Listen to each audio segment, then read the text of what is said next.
کیا آپ کو پتہ ہے شیطان کی وہ 6 کمزوریاں کون سی ہے؟ چلو آئیے۔ شیطان نے کہا، اے اللہ کے رسول صلی اللہ علیہ وسلم، آپ کی امتی کے 6 کاموں سے میں بہت پریشان ہو جاتا ہوں۔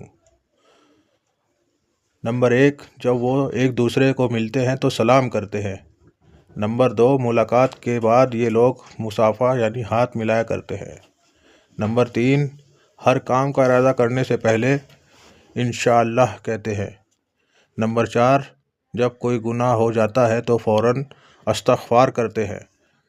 نمبر 5، یہ آپ حضور صلی اللہ علیہ وسلم کا نام آتے ہی درود پاک پڑھنے لگتے ہیں۔ نمبر 6، ہر کام کو شروع کرنے سے پہلے بسم اللہ پڑھتے ہیں۔ اور آپ کو بھی یہ شیطان بہکائے گا۔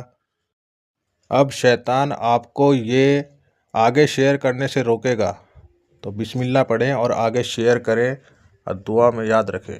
اللہ حافظ۔